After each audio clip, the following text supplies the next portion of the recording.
Chaque voyage est une invitation à s'éloigner provisoirement de soi et de sa propre culture pour mieux s'approcher des autres. Avec leur curiosité d'adolescents, ces jeunes ont exploré un patrimoine européen qui s'est bâti dans l'interculturalité. Vivant ensemble à la traversée d'une ville ou d'une montagne, philosophant sous un arbre, ils se sont rencontrés. Chacun de leurs pas a ravivé des mythes et légendes millénaires, chacun de leurs regards a renouvelé leur perception du monde.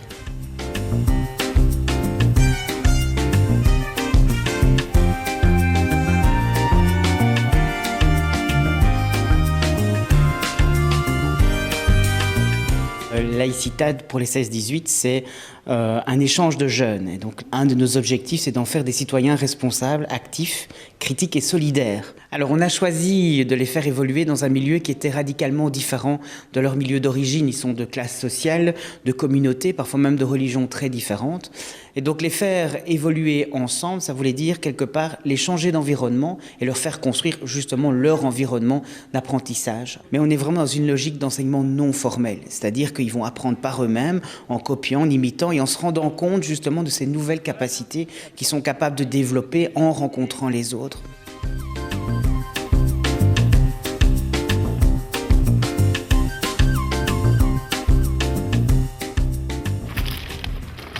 Un pied devant l'autre, ils ont surmonté une brèche aux origines bien étranges et totalement surprenantes. Défis physiques, combats intérieurs, moments contemplatifs, c'est tout cela que la montagne leur a offert dans un décor silencieux et majestueux. La première étape était d'arriver au refuge de Goritz, qui lui se trouve à 2200 mètres, en sachant qu'on partait à 1300 mètres d'altitude. Dans la vallée de l'Ordessac, on appelle ça. C'est une superbe vallée, c'est un canyon en fait, qui monte assez régulièrement jusqu'à 2000 mètres. Et puis là, il y a un petit mur qui est un peu bien sûr plus raide et qui arrive à 2002 au refuge de Goritz. Au-dessus du deuxième niveau, vous avez le refuge.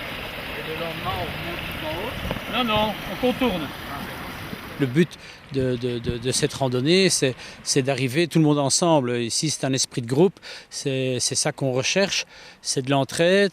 Donc, on n'a pas cherché à faire un groupe de forts, de moins forts, de plus faibles. Non, on a voulu justement adapter la cadence pour que tout ce groupe arrive ensemble au refuge, dans la bonne humeur, et voilà. On les avait un petit peu sensibilisés aussi sur la vie en refuge parce que c'est pas n'importe quoi la vie en refuge. Il y a des règles à respecter au niveau du respect d'autrui, du sommeil de la personne qui veut partir plus tôt qu'une autre. La nourriture, qu'il y ait de la bonne nourriture, mais c'est ça et rien d'autre.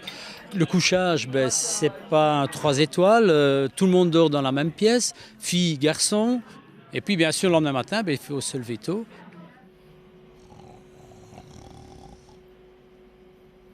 Donc à 7 heures, c'était réveil pour tout le monde. Il faut aller très vite dans le pactage, donc vite faire son sac, vite déjeuner. Et puis à 8 heures, tip-top, on part parce qu'on est tributaire de la météo et il faut être parti avant qu'il fasse trop chaud dans les pentes plus dangereuses. Et donc là, voilà, ils ont eu cette petite discipline qui paraît un petit peu dur au départ, mais qui en fin de compte est un très beau souvenir parce que c'est la vie en commun, c'est le partage et le respect d'autrui surtout. Donc voilà.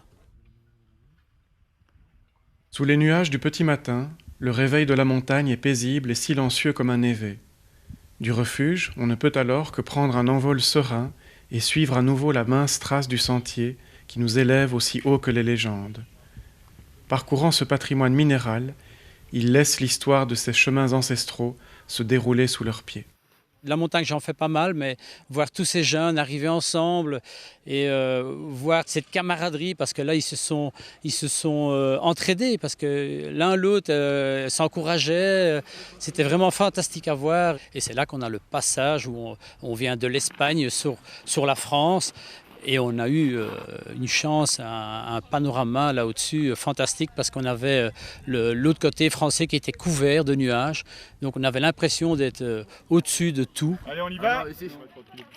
Les dernières difficultés vers le sommet furent éprouvantes, mais couronnées par la surprise d'une émotion à la fois belle et intense, celle d'y être arrivés ensemble. Ça nous a vraiment encore plus unis, je trouve. de passer ces 2 jours de randonnée ensemble. On vivait les difficultés ensemble, les descentes vraiment très très compliquées ensemble et ça nous a unis et tout.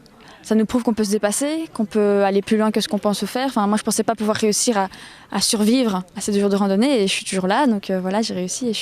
Et quand on est arrivé, par exemple, en haut de la brèche de Roland, il y a une amie à moi qui a pleuré du coup, tellement elle était contente d'enfin y arriver. Et c'est vraiment, on est content quand ça nous rend heureux. L'effort nous a rendus vraiment joyeux, quoi. On était contents d'y être arrivés, on était fiers de nous. Le minéral a fait place au végétal et nous sommes passés d'un sommet à une cime, d'une branche à une autre. On avait une petite idée de leur faire passer ce qu'ils appellent ici en France l'acrobranche. Donc en fait c'est une piste de corde, si on pourrait dire, avec des obstacles dans les arbres, où là on les sensibilise plutôt à la sécurité. La verticalité se partage. Quand l'un grimpe, l'autre veille.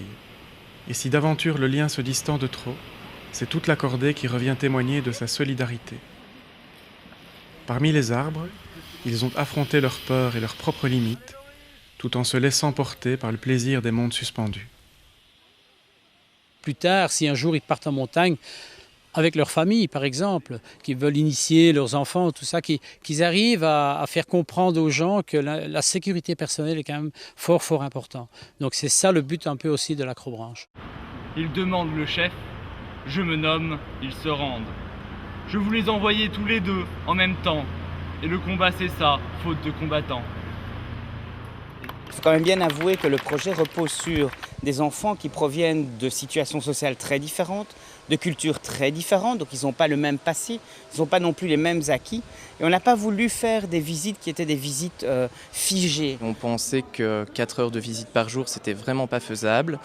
Et donc en fait, on les amène à travers les légendes et à travers une méthode didactique à observer par eux-mêmes et à retenir mieux les informations que si on leur présentait directement et qu'on leur donnait les informations. Parce que finalement, la meilleure découverte, c'est celle que l'on fait soi-même. On peut vous aider, vous aiguiller dans la manière, la méthode pour y arriver, mais rien ne vaut la curiosité et quelque part, cette espèce de souci de découverte que l'on a.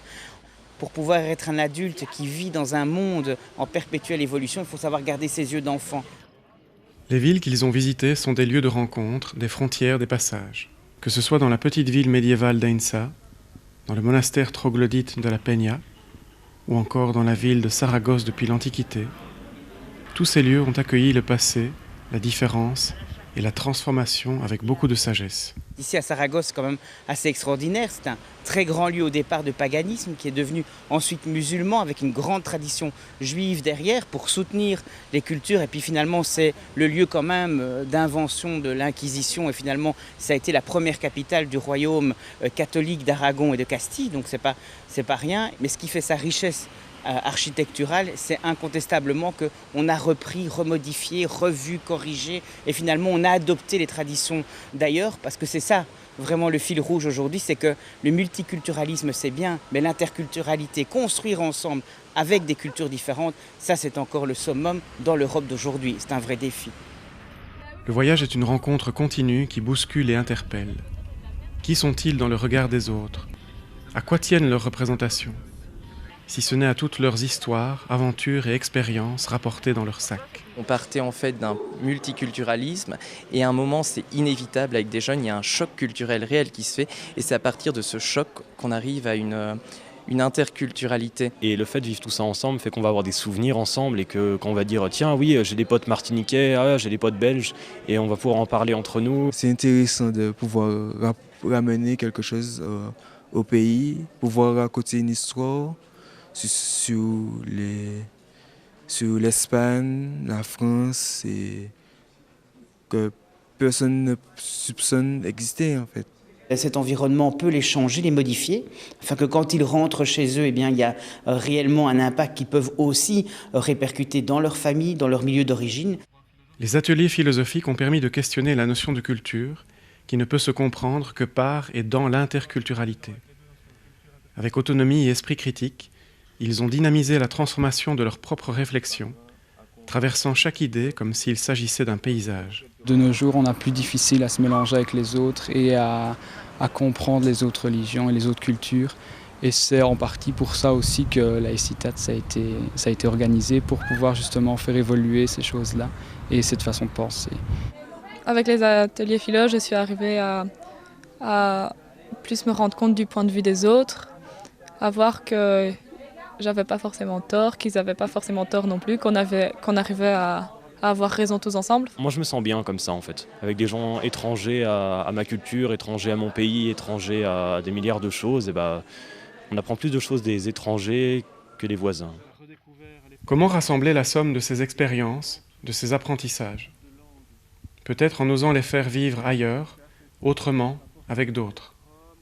Transmettre à son tour ce qui a été découvert, simplement partager. On est ici dans l'idée que la solidarité va leur permettre à la fois d'accéder à un certain nombre de techniques, à accéder à un certain nombre de savoirs qu'ils n'ont pas encore, ou en tout cas qu'ils vont se rendre compte qu'ils sont capables de faire face à un certain nombre de problèmes et les gérer par eux-mêmes.